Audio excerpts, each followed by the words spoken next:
Hi, I'm Justin Stein from Competition Subaru. And I'm James Bozzetta. We're here looking at the brand new 2026 Subaru Uncharted GT. And I might be the shortest sales manager in the Competition Automotive Group, but this is the biggest news to come out of Subaru since they released their first electric car. What's really impressive to me about this car is it has 8.2 inches of ground clearance and still looks like a sports sedan low to the ground. It feels like an optical illusion. It does. Because over there we have a Forester, and obviously when you look at this car, even though you know you could take this car off-roading, it still feels really sporty to me. Yeah, no, it looks, the stance is pretty aggressive, and it does look quite a bit sporty, especially for a Subaru that's pretty capable and has all-wheel drive and all that. It definitely looks like kind of a performance car, to be honest with you, rather than just a small crossover. And what's cool is this car is actually faster, 0 to 60, than our performance car, our WRX. Stoplight to stoplight, it's gonna have a hard time keeping up with this car. And this car is a full, all-purpose, all-wheel drive car. You could drive every day to the beach and stuff. So should I feel bad about myself if I drive a WRX now? You probably should. Well, that's depressing. The whole taillight design here is crazy. The way, you see how high up it sits in the back? The visibility out the back window is still great, but the back of the car is this crazy presence. It's hard to explain. When you park this next to other cars and you see the trunk, or I guess the back over here, it sits significantly higher. The way they integrate, look how long this is. That's pretty crazy. Like, there's not many cars that have that and could pull it off. I mean, it's real. The design element there to me is crazy. It's kind of funny because like you don't really expect much of any Subaru to be sleek and kind of aggressively styled, but this is definitely that.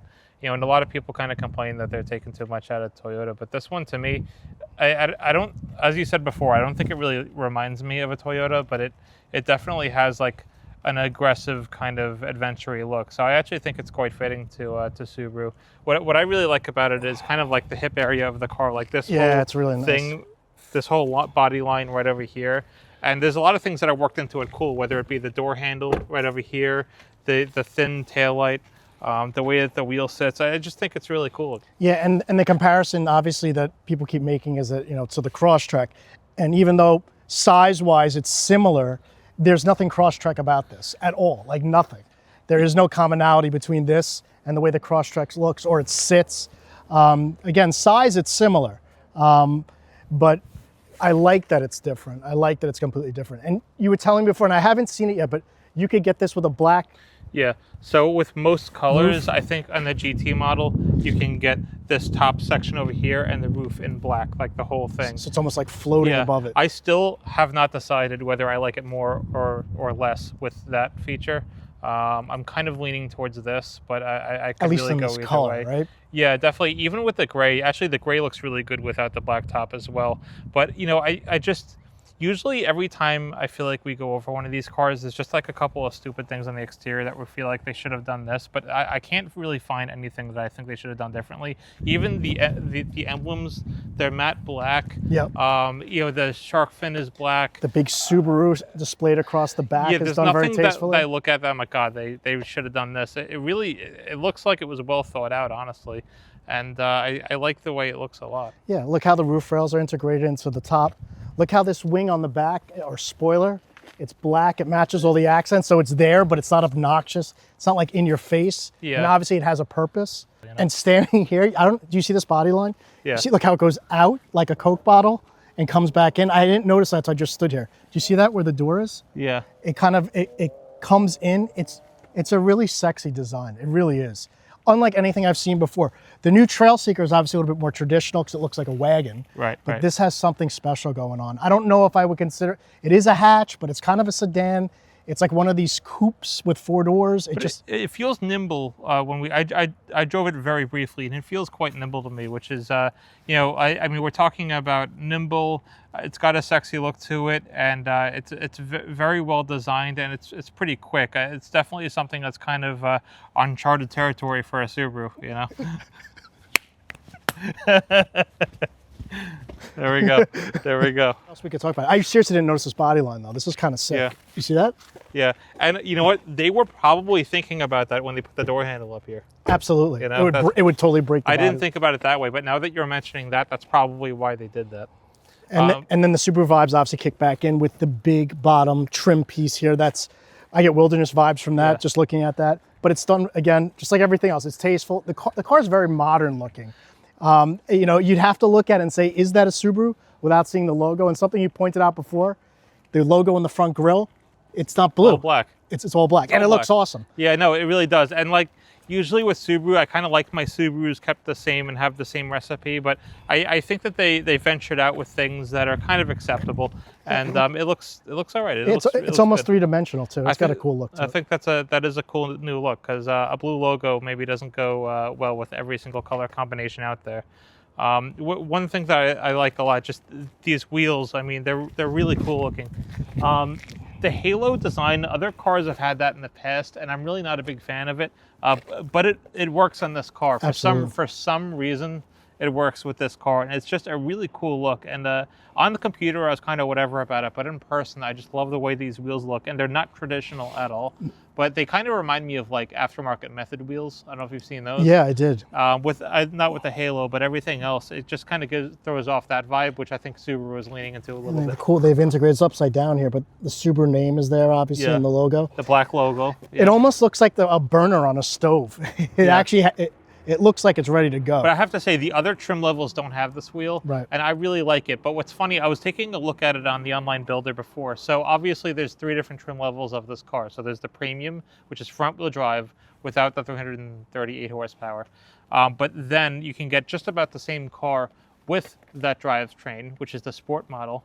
It's only like, I think it's like $1,500 more. It's really not that much more. It's a great deal. And then the GT, I think is probably, I think it was around $3,000 more than that. I could be a little bit wrong on that. I believe it's just under 40. I kind of like a good value, so I tend to not go for the top of the line, but with this, I almost think it's stupid not to. Yeah, you know? Especially the way it sits and the way it looks. It looks so good. I really, I'm kind of impressed. Yeah, this car, which is very nicely equipped, I think is just a tick over 45-ish, somewhere in that neighborhood. I thought it was just under 45, but we could take a look. I'll verify. I think it starts at 44, if I remember correctly.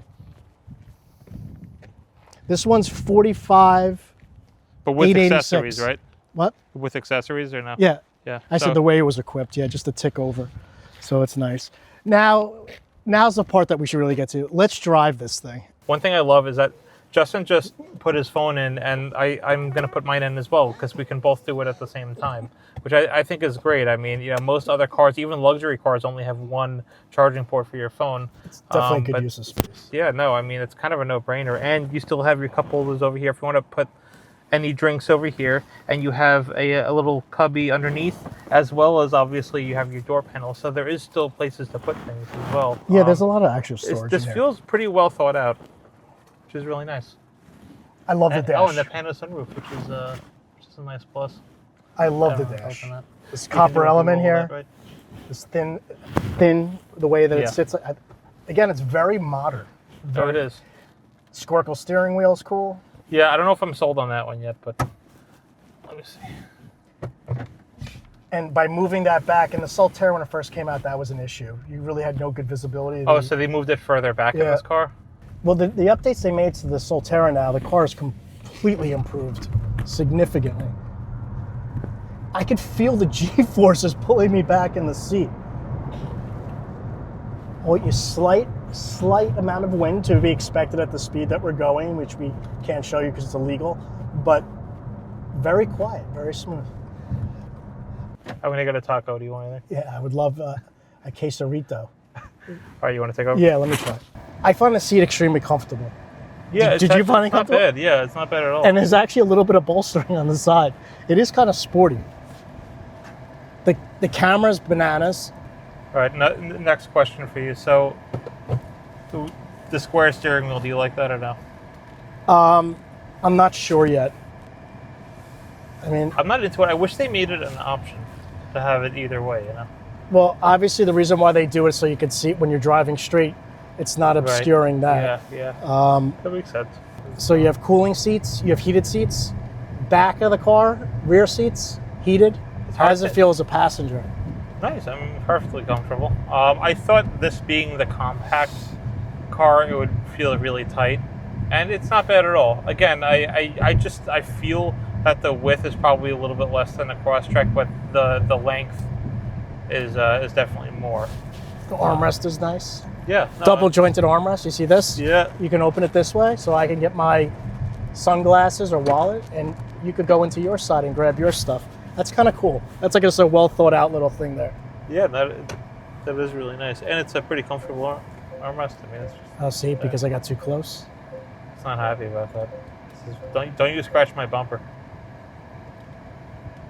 That's what the car is saying. It's really cool. It's like high definition. It really is amazing. Yeah, the camera quality is pretty impressive there.